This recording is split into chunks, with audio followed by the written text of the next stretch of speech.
happy that we had such diverse, maybe to some extent even controversial position that we looked at the way kind of space is taught, or how awareness, a critical as well as a creative awareness for space is being created. Again, this is starting with this very strong image of the boat, of the going down the Danube, more or less like the idea of the journey as the aim. So it's really like a life experience of teaching and learning, really, but a very open experimental process. And then Martha, who gave us a very kind of organized picture of the various elements that come into play today when we think about teaching, also how the role has changed. I think in your talk, Martha, there was a key statement when you quoted Stan Allen in this essay that I found very good for also as leading points for our discussion, which was like there is a change going on. He was referring to architecture, but let's say we apply it to the spatial critic and the spatial creator in our context, but it's the role of the spatial critic or spatial creator and how it's changing. The plurality of directions that exist today compared to, let's say, yesterday, and also the new technologies that are coming up. And this, again, connected very well to what Annett said in the last presentation, where she mentioned, we had this discussion before, Nietzsche with a quote like, the instrument plays its part in our writing of our ideas. So there's always a connection between the technology and the ideas to be relevant. It's like classical media studies, so to speak. And her focus on, let's say, we call it, I think, the integrative connection between the arts, science, and architecture, with the birth-giving mother of all arts and architecture. In Hubert's presentation, where we saw the slum kid being thrown into the professional orchestra, at the same time we see the architecture student being thrown into the slum, which is your approach in dealing there, which is in many ways as Prochazka's journey on the boat, a real life experience of learning. It's not so much about kind of finding solutions, but rather finding the right questions or trying to find them. And based on a completely different idea of voluntary work, or student research-based work that remains open for others to appropriate as well. So I'd say this gives a kind of a rough idea of the various presentations. Maybe the microphones are all on. We could see whether you in your group already have questions you would like to reflect upon, or from the audience and the other speakers that are coming up would like to make an argument. And I would like to start just for the controversy, and is with you, Martha. And the idea also of e-learning and the ways and the possibilities that are in there. Because I find it quite interesting. On the one hand, as you mentioned, like you have a cell phone since 5 years, and it's the same one ever since, but on the other hand, this advocacy for the e-learning and the possibilities in it, where there are maybe also many doubts that were raised before, like when they actually learn the real technical skills, and where's the one-to-one connections. So this question back to you again, and then maybe I would like to get Felicity involved as well in this discussion.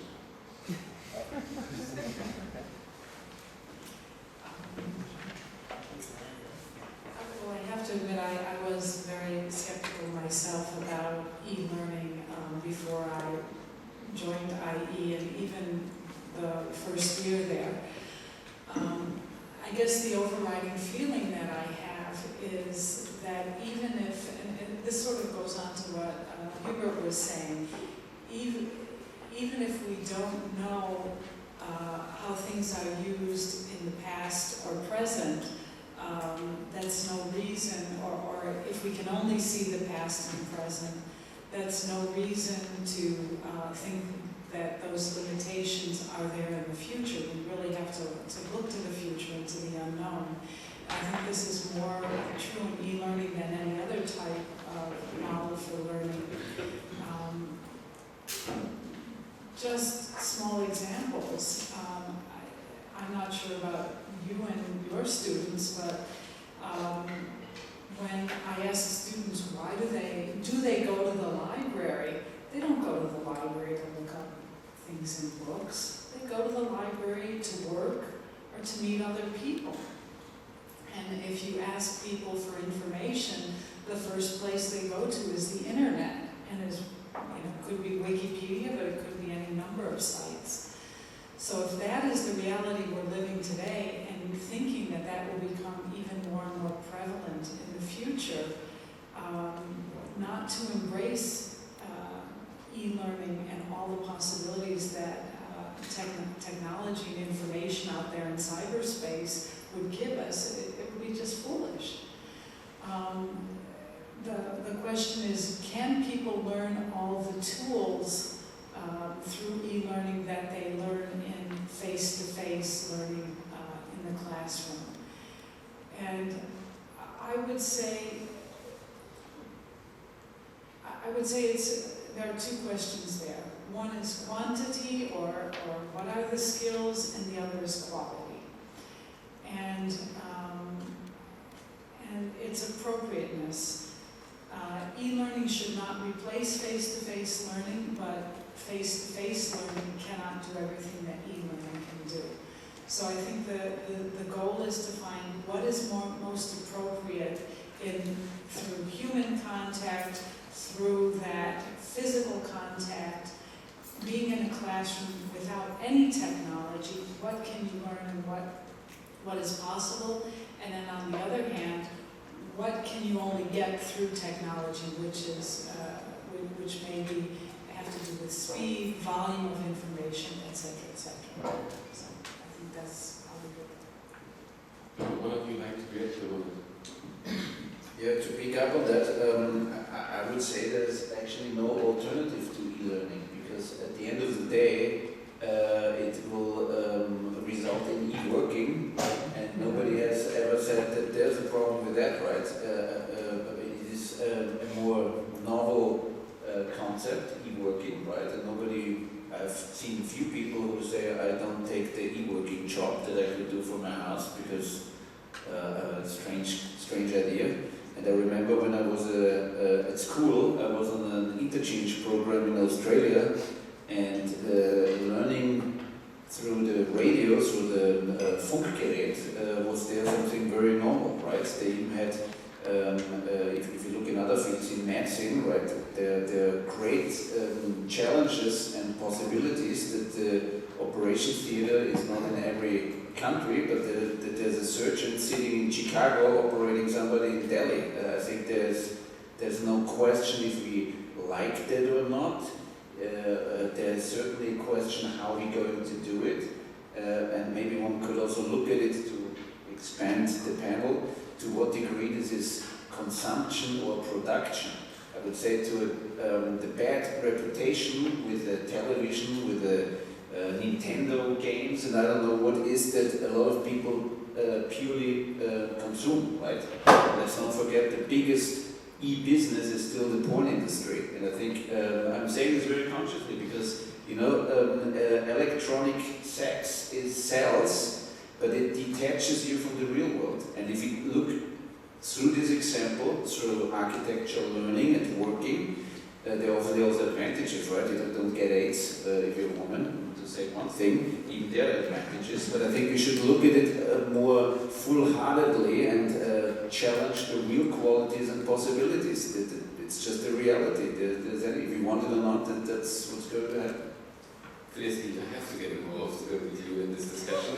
You can be the... I'm not quite sure what exactly to be. But I will just pose a follow-up question to Martha again, and I guess it would go something like, you mentioned under the rubric of tools just now in your response, the issue of it not just being quantity but quality, and I would ask if there aren't another set of terms that are maybe appropriate for pedagogy, such as ethics, actually, and put that explicitly on the table, as I think did Elsa and Hubert. And I think part of the pedagogical experience is certainly not just the sort of technological and even technocratic training of an architect, but moments of encounter, political dialogue, the sort of thing that are very, very difficult to imagine happening certainly through interfaces that I'm familiar with. And I think I would also want to challenge the idea that there could be a cross from that technology at this point. So I think some of the oppositions that you're setting up are not really going to hold, and they seem to be more a way of sort of adopting a business model about innovation that is potentially certainly very problematic from the perspective of many American universities who are fighting and struggling against the increasing sort of takeover of by business models of humanistic institutions. And we've seen what happens, for instance, to the humanities when this type of market-driven or profit-driven notion of education. And I'm not saying this is exactly, and you're in a difficult position in business school, so the initial premise is already way overdetermined in this. But I do think that I would like to hear how ethical, political, certainly an absolutely central component of what many people even imagine they will be doing as an architect. This is part of the whole mythos of the field. I mean, how there's any scope within the framework you're describing that seems so business-oriented to how would you, or at least just not the students who would ever enroll in your institution? Would this just be another way of dividing the field, not only between those who had privileged access to faculty and those who operated in some other model, but it makes me somewhat cautious that there's no language of that in your description of what's going on. Thank you.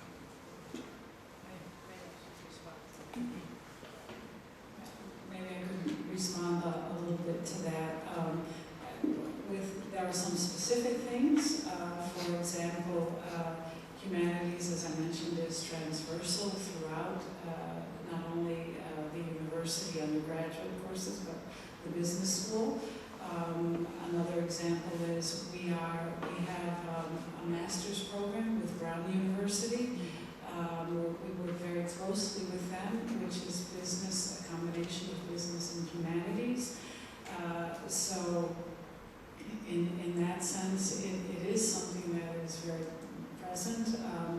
We have a lot of work in the business school. They call it social entrepreneurship. It is there are forums where social concerns are not isolated, but certainly addressed. It is a space, real and virtual, where it is basically a concern.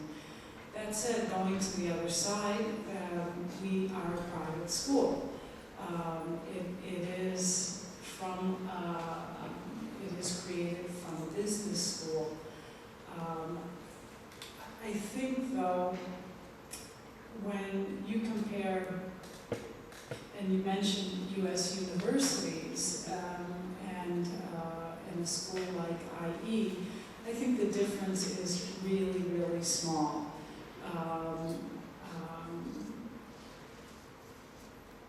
We cater to a small population, and if you want to say that's elitist, it's the same as U.S. universities.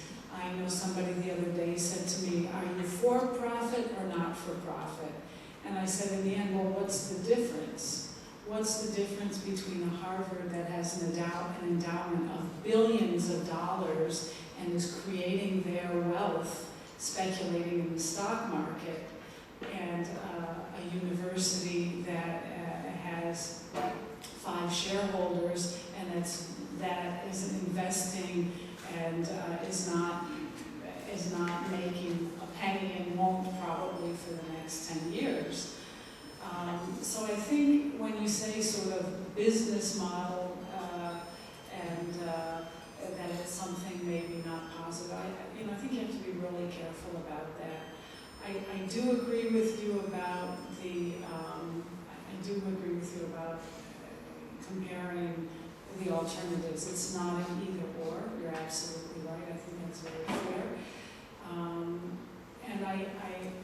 I think the challenge nowadays is how to make architectural education, getting back to how to make architectural education relevant.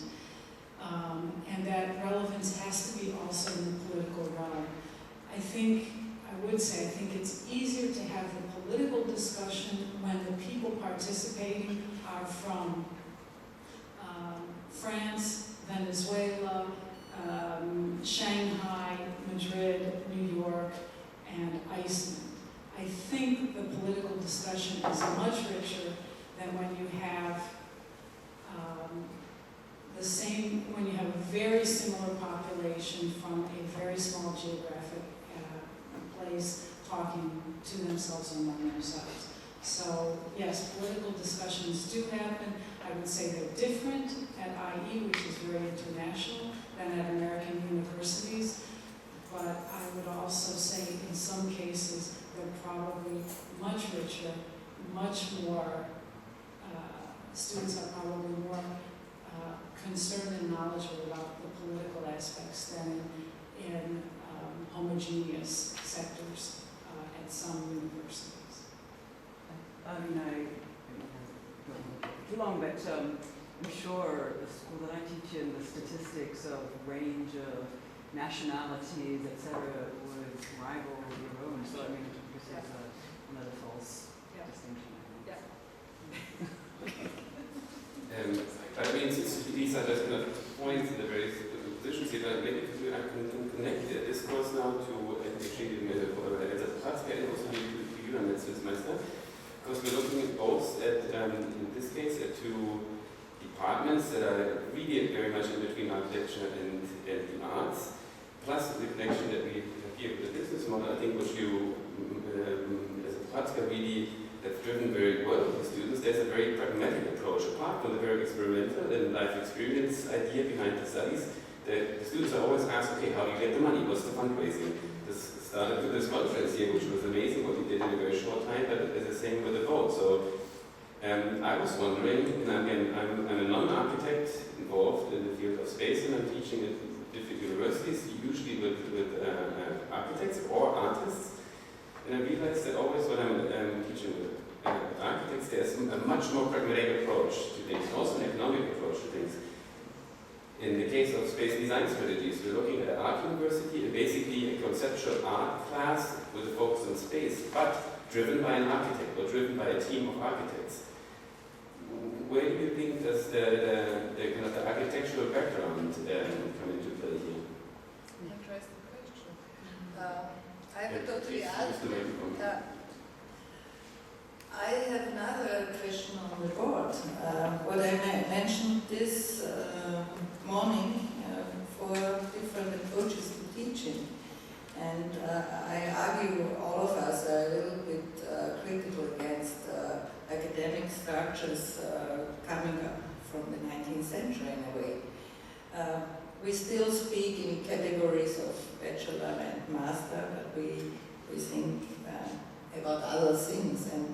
And what I would like to question the audience and the board, do we need classical academic platforms to solve the problems of our time? And we heard this, that we have this mass education thing. We can't afford it with these 19th century structures. Our European university became more and more technocratical, and in the same way they have less and less money. So it is a little bit a lie on the system. And so I would be interested in all of them joining us in this symposium. How do they think about overcoming these academic structures?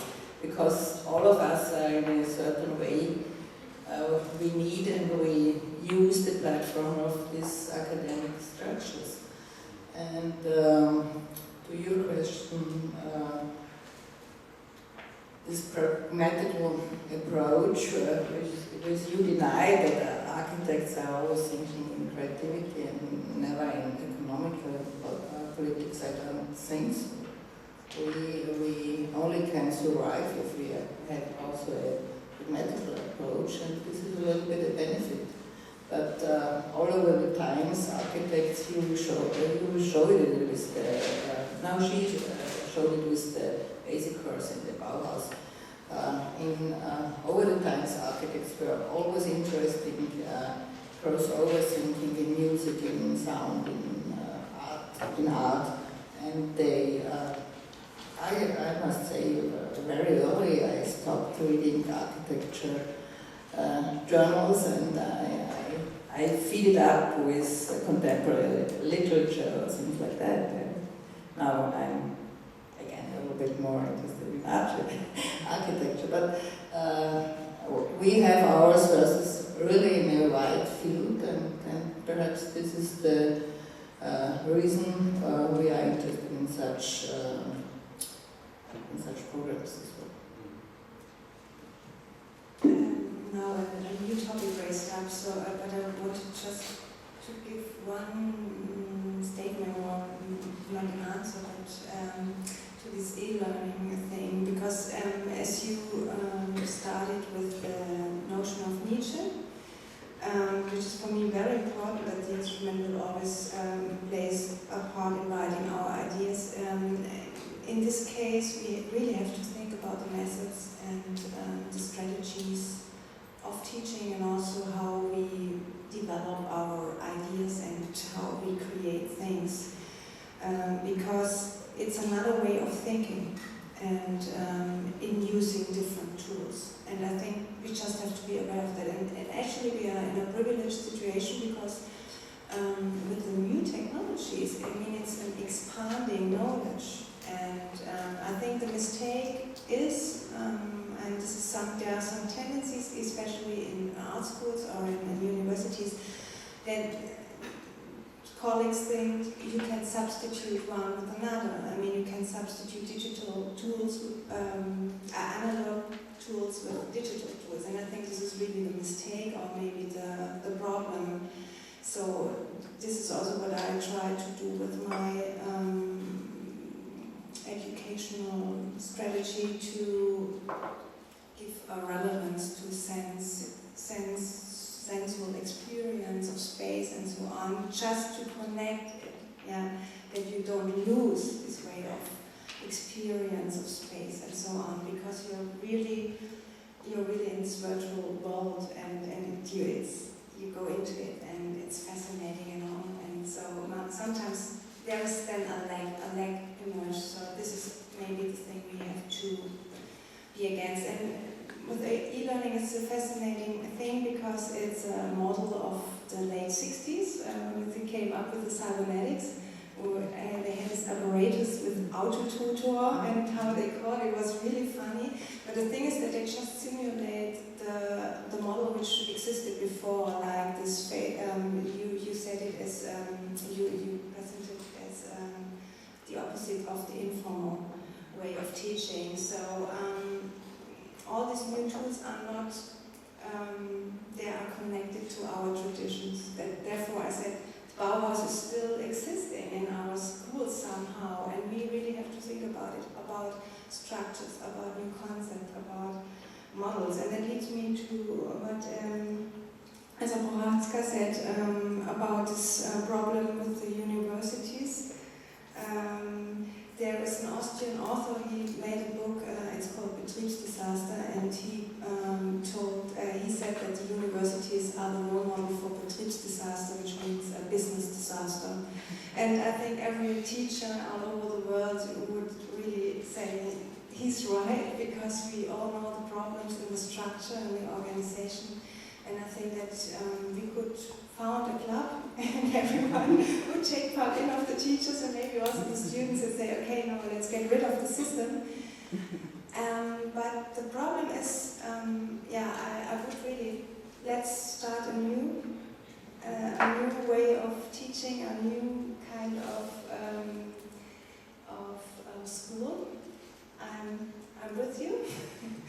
The question is how, and there seems to be huge problems with the structures and the concepts. So therefore, how they struggle for centuries. I mean, so. Hubert, maybe this is a good connection getting rid of the system because I don't know the solution, never, but Hubert, one second. The interesting thing about what you call getting rid of the system is that in somehow the work that you do as urban think tank and also with your students is somehow raising the question is can we formalize the informal in a way. We're looking at informal structures, what kind of forms can we gain from them, how can we formalize them, and maybe also the other way around. So again, you grab the mic yourself, but I think this is a good connection point of, because you're right in between getting rid of a certain academic system and grid that exists and bringing the informal in, but at the same time, what do you say, it's always two-sided, you're formalizing an informal informality. I would say we're talking actually about two different things, right? Because one is the structure of the beast, of the university, if you want so, and the other thing is the education itself, which is not the same.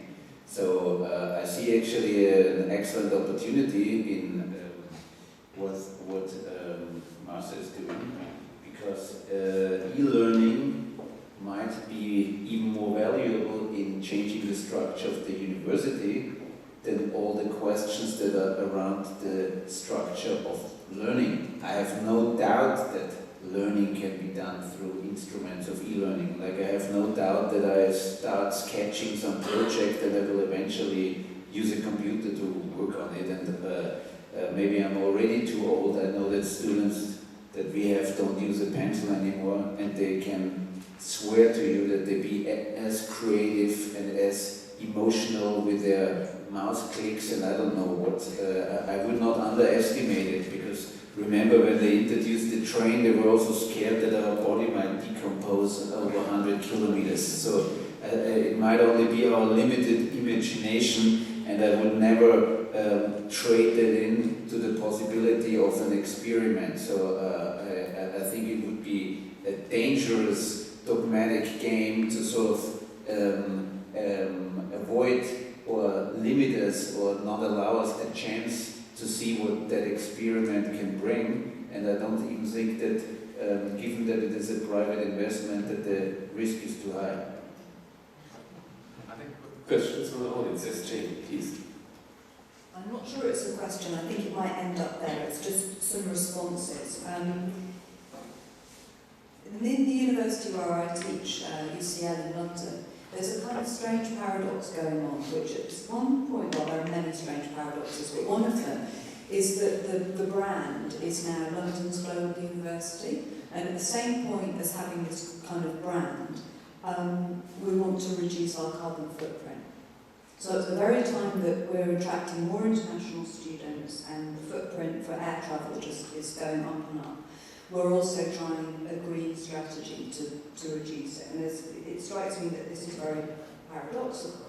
And the e-learning does provide an opportunity to have these international networks and connections without using up so much resource. Although I have to say my use of things like the access grid, it requires a huge amount of energy, emotional energy, working with technicians to get these things to work slowly. But perhaps that's me, I'm not very technically adept.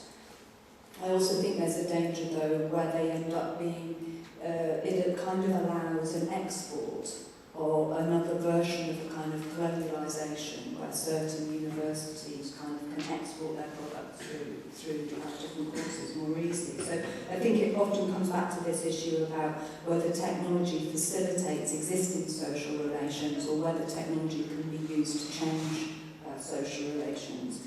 And it also made me think, in the 70s of the Open University, there are many fantastic radical models of education. The OU in the UK is perhaps not super radical, but what it tried to do was remote learning so that people who worked 9 to 5 could study, and then once a year there'd be like a summer school where everyone could come together and meet. But it's never necessarily worked to teach the production of artefacts, and aesthetic practice I think is more tricky, so there's a kind of issue there. But what strikes, for me, one of the key questions at the moment, I think the relevance of education is really important, but I also think accessibility of education. And it partly comes because in the UK at the moment, the government has just scrapped the public teaching grant. So every student now will have to take out a loan. That loan will be moved from the government books, we think, to become something that will be bet upon in the future, so used as a kind of hedge fund, which is a really worrying prospect that not many people are talking about. There's one amazing researcher, Andrew McGettigan, who's doing really brilliant work on the economic consequences of the loan book and what that means for social education. And I think there's a kind of two-tier system that's going to start appearing where there's an international elite. Annett and I were talking about this earlier. Certain universities who might have science funding that can operate in an international field and attract students who can pay large fees, and then other universities that end up being kind of more local, perhaps cheaper. But I think the model of education for free or public education is something that I think is so essential to critical teaching. And once universities start to turn over and become businesses, something else happens. I mean, I would love to do a course to do your course, Elsa, and to do yours, and to have some e-learning. But I think for me, it's not just the content of the curriculum. It's actually about how we work within a neoliberal system perhaps we have to break away from universities. Perhaps if universities want to become businesses, they're not the right place to educate, if only rich students can come to them. So for me, there are some really serious problems at the moment to tackle. I think you made a point that I would just like to reiterate and amplify. It's a question, I think, of information and accessibility. And I don't think it's public-private. I don't think it's business, non-business, because I think that you have to look at those type of institutions. If the definition were as simple, if it's public university, it's open to everyone, it's the great democratic equalizer, we wouldn't have any problem of division in society. I think it is a problem of who controls the information and who has access to it. And that's where I think that something like e-learning has huge potential, enormous potential. If you have a computer, if the information is free, and if you can access it, it doesn't matter if you've taken an entrance exam, it doesn't matter if you can afford to live in central London, even if your school costs nothing. And so in that sense, I would say, I think the debate has to be one of making sure that the information is available and accessible to absolutely everyone. In that sense, we also have to look carefully. Stanford University has offered a course. I'm not sure what the subject was. They said that there were 100,000 people registered, a free course online. I think we have to ask, why are they doing this, what type of education, etc., etc. But at least that's an example of a few months ago where information and education is free and accessible to anyone who has a computer. That's all very interesting. I'm a little bit concerned or a little bit appalled that we've veered so broadly into talking this meta-narrative about education in general, when in fact we should be talking about art and architecture education. And I don't think it's very productive because there's a distinct differentiation between teaching business and teaching architecture and teaching art. I mean, why are we discussing? I'm sorry, I just feel a little bit that we veered widely nowhere, and so. I do want to disagree with Hubert about the matter of drawing and the traditional models. This is not about nostalgia. This is about epistemic processes. It's about how do we engage space as a process itself of learning, of knowledge finding. And I absolutely believe, as a person who works with parametrics, who works with computation, that the epistemic power of drawing the students. You forget about the whole notion of education, but a very specific set of exercises cannot possibly work in a neat environment. I'm sorry. So I'm wondering how do we bring back the conversation to this dynamic, to mediate that dynamic? Carsten raising it for so first Carsten. I think just to follow up on what Louis said, I guess we have to make a differentiation between access of information and engagement with the information. I don't know, with Wikipedia, a lot of information is out there, and we can learn about all sorts of things. But I don't know if this is actually, changing. If people are actually learning, or it's simply accessible. Grade scores aren't going up in the States, for example. And I think that it's interesting too that you brought this point. I definitely think there's a potential for e-learning there, but again, it's this differentiation between kind of learning in general and learning facts, and learning about how to engage physically with places. So I don't know if it's possible for urban think tanks work to happen completely. You wouldn't have been able to do the kind of work you did in Elsa's, remotely. I assume that one had to be there, talk to people, and physically engage. I think it's interesting too that you brought up the idea of pornography. The difference between pornography online and actually having sex is completely different. You can't replace one with the other. And I think this is it's the question of engagement and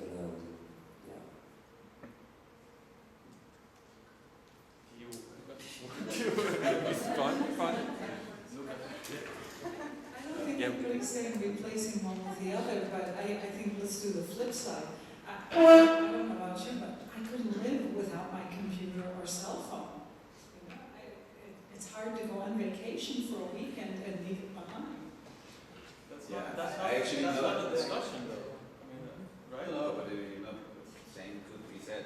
But I just give you a counter-example, not to write through on that point, but when I was a student, one of my best friends came with the first ever computer-generated project to review, and he was kicked out of the architecture school. And that experiment saved me from ever thinking that something could not be done. So hopefully in the future, for the sake of global love, we will have cyber sex with the same enjoyment like real sex. I'm absolutely okay with you, because we are as artists, when we don't know how to go with the materials and how to do it with the colors, with metals, with this and this and this, we have no future. With e-learning, I'm thinking over what will be our future. It will stay for all the times a virtual living, because we have only contact with computer, and we will live in this world, a virtual future. Because, for example, as student here in the Kunstuniversität, I think doing with the materials is the biggest aim, and because it's also my future. Because when I don't know how to go out with metals and with the colors, how to change the colors. Because when I'm with the computer, I can ask him, now I will this color and this color. But in the reality, when I take two colors to put them together to find my color, I will never find it. And I find that this virtual e-learning also is so good for the globalization, but for the future, I'm not so satisfied. Maybe at this point, we discussed the space here. We talk always about virtuality. Let's drop the e-learning. Let's drop the virtual space for last time, because we're dealing with space. There's one thing that's extremely haptical and tactile, and which we experience every day, and we are born, we live, and we die in that space. So for the moment, let's keep the general discussion away, which is kind of a larger backdrop, but kind of focus again on space. And maybe for closing, the difficult thing about point where it gets really interesting, you have to stop for time reasons. But that's the point, you want to trigger something. But let's get back to space, also to educating, dealing with space. So maybe last closing statements for all of you, and no more e-learning on the subject, and no more virtual spaces, but really, like for me, teaching now for 8 years, I've come to space. That's not what I studied, but I came to because exactly of the physicality of that you're able to experience it. It's not nothing abstract. I come from culture studying, everything is very abstract. It's very concrete once you enter space. There's other questions that I had more, like how do you, again as a teacher, as someone who tries to convey something, there's a tricky balance. Are you the one that you have this image of a glass being filled with water? Are you as the teacher, as the educator, the one pulling the water into the glass? Or are you more the searcher of the light? So that we try to find out where each student is and try to bring the light out. So there are other questions that are relevant, I think, for education. Really bring it down to basics again. So a chance for all of you around the last statements. You may start. I think it's not a question neither nor. We have to try everything together. I'm not so interested in different categories and to find out which belongs to which category. It is much more complex, and it is never a question of neither nor, even with the button. And so it's my conclusion and my experience at least, and look how it's gone.